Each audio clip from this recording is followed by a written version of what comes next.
This begins when you click on Game Start and select Normal Match. The game will be looking for other players. When the matching is ready, the weather will be random. We move on to choose the character that we like the most. We select a type of weapon from those available. There are characters with only one type of weapon and others with up to 4 types of weapon. Keep in mind, each weapon provides a different active ability. Then, we choose a skin. Well, at first you will not have skins, but there are a good amount of events, gifts, and boxes. Soon you will have lots of skins, don't worry. Now we will talk about the base of the game, the save plan. This is made up of the initial build, which are the purple items. You will build this, following a route. In this case, it means that my spawn place is temple, then I must go to gas station, and finally to police station in that respective order. You will also have to choose a tactical skill and augments. For the moment, I recommend you leave by default. Once everything is ready, we will appear on the loading screen to reach the briefing room. This is a place where you can warm up or practice skills while the game loads for all the players. When you start the game, you will have the following interface. The initial build, the materials that you need to collect in this area to assemble the build, the mini-map, the expanded map that you can activate and deactivate by pressing the M key at any time, the area you are currently in, the day and time, the number of teams still in competition, the number of players alive, the weather and subweather, your character statistics, the equipment you are currently using, the abilities of the character, the weapon skill, the tactical skill, your HP and energy, your credits, the inventory, and to finish the information of your allies. The first objective of the game is to complete your initial build or purple build. This build will give you the basic statistics to be able to face other players. The only way to complete it is by collecting the materials on the right side. These are the materials that you must look for inside of the containers in this area. Essential. When you check a container, you should only collect the materials that contain a yellow triangle in the upper left corner. Ignore the rest of them. You will see 2 charts of materials to look for. The materials in the first chart you must find inside the containers. But the materials from the second chart are scattered around the map, and in the case of leather, you will only get it from animals. A recommendation: if your initial build requires leather, try to get it by killing a chicken or bat, because these at the beginning of the game will not do you much damage or waste much time. Just get the amount of leather you need and continue collecting your other materials. While you are collecting the materials, you will have the option to combine them for improving your equipment little by little. If you have a combination available, you will find it at the top of your inventory. Just like before, only focus on the ones that contain a yellow triangle in the upper left corner. Upgrade your equipment whenever you can. It will help you improve your stats and free up inventory space. Once you have collected all the materials in the first area, you will proceed to go to the second area marked on your map. If the next area is next to it, you can walk. But since in this case the next area is far away, you will go to the nearest Hyperloop. This will teleport you to any area you want. In this case, we will select the second area. Here we will do the same as in the first area. We will search for all the materials of the right chart. Until we find them all, do not deviate from the order of areas marked on your map. It's a waste of time. Just go to other areas that are not marked in your route if you need to use the Hyperloop.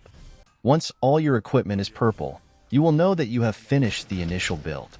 With this, you will be able to join your team, hunt animals, and fight with other players. If you die on the first and second day, there is no problem. If one member of your team remains alive, you can revive after a few seconds. You can click on the area where you want to revive, or you can click on the icon of an ally to revive next to him. If you are with low HP or energy and want to recover quickly, you can press the X key whenever you are out of combat. Now, let's focus on the second objective of the game, surviving until we are the last team standing. We will achieve this, hunting animals non-stop. It is the way in which we will increase our level, our damage, and improve our skills. To survive, we must also making food to consume in the middle of a fight and recover HP little by little. In addition, every time we kill animals, we will earn credits to buy special materials to transition our initial items into legendary gold-colored items. These special materials are Tree of Life, Meteorite, Mithril, Force Core, and VF Blood Sample. When your initial build is finished, at the top, it automatically shows you what legendary equipment your character needs. To know what special materials you will need to transition, you can click left on each item. In this case, the special materials we need are Tree of Life, Meteorite, and Mithril. These materials can be obtained in 3 ways. The first way, Tree of Life and Meteorite will appear in different areas of the map during the game. You can press the tab key to know the locations of these materials and how much time until they arrive.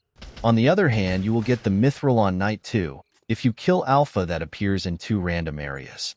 The Force Core that can be created by fusing a Meteorite and a Tree of Life, or by killing Omega on Night 3 that will appear in 2 random areas too. Finally, the VF Blood you will get by defeating Dr. Wickline, that appears on Night 4. In addition to releasing this important material, it will give you a poison buff for your attacks.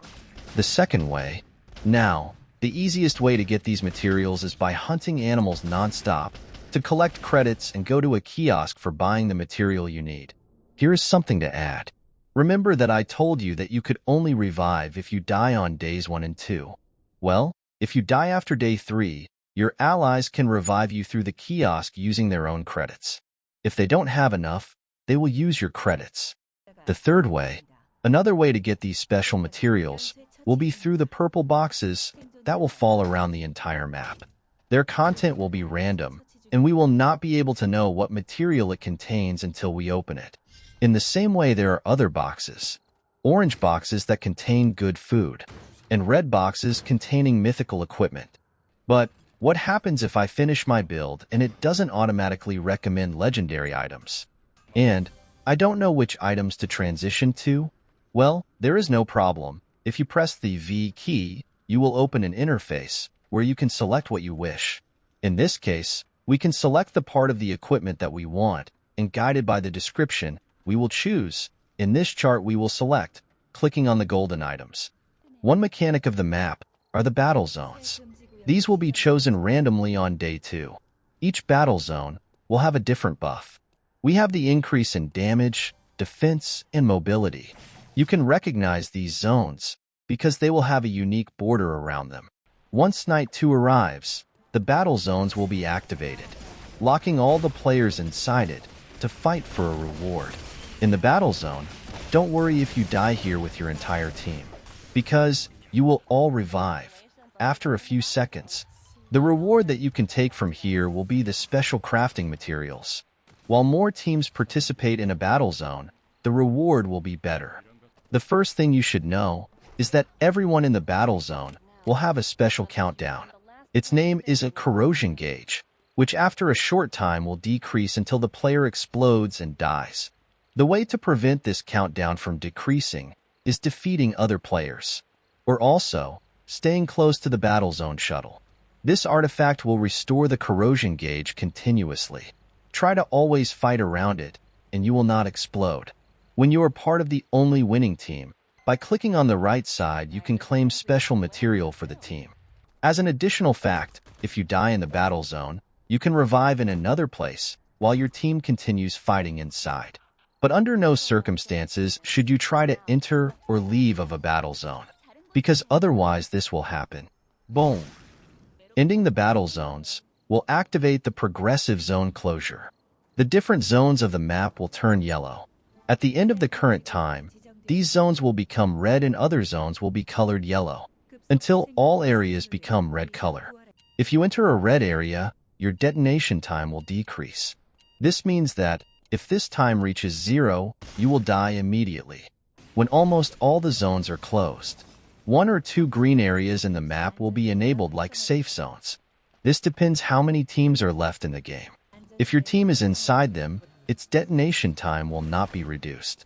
But if more than one team is inside the green areas, it will be disabled and will decrease everyone's detonation time.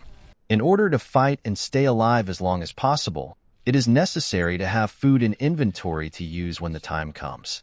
The easiest and fastest food to make is to combine the water and bread that the game gives us at the beginning of the game, and make bread in tiers.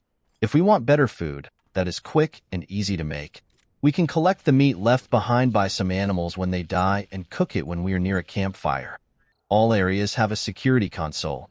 If we right-click on it, Strategic points of the area in which we are currently located will be visible. If an enemy passes through that place, it will be revealed, and you will have information about it. Another additional information that the security console gives you is knowing which and how many materials are left inside the containers. If we are defeated during battle, we will fall to the ground and the enemy can finish us off. But if the enemy does not finish us off, we will have different actions to choose from. 1. Obstinacy, which temporarily increases movement speed while downed. 2. Fission Blast, which makes the characters to self-destruct. 3. AED, which allows test subject to self-revive after a certain amount of time. At the beginning of the game, remember how we talked about a random main weather and sub-weather? There are 4 main weather. These are cloudy, Lumia Island's default weather with no effects applied. Clear. This weather facilitates food crafting and visibility. Rainy, perfect for hiding. The number of brushes on the island is increased and hearing range is reduced. Sandstorm. Visibility decreases and healing reduction is applied during combat. The sub-weather types are windless, Lumia Island's default weather with no effects applied. Foggy. You have limited information, noise pings, and air supply box locations are not shown. Strong winds. Your basic movement speed increases, and strong wind zones increase your movement speed in one direction. Lightning. A threatening environment. Lightning strikes occur randomly outdoors. Within Lumia Island, there are 5 eco-objectives. Glowing flower. The flower emits a fan-shaped wave in the direction of the attack. The fan-shaped wave travels a certain distance, granting vision and making you visible to your enemy test subjects within range for a certain period of time. White Lily. The characters within range are knocked back. Airborne characters can go over walls. Healing Spray. When the character has low HP, it sprays a mist that heals test subjects within a certain range. Healing is applied to both allies and enemies.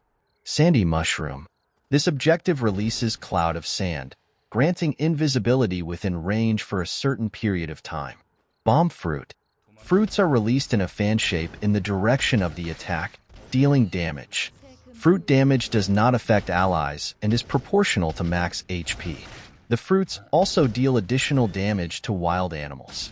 I left something very important for last, the weapon skill.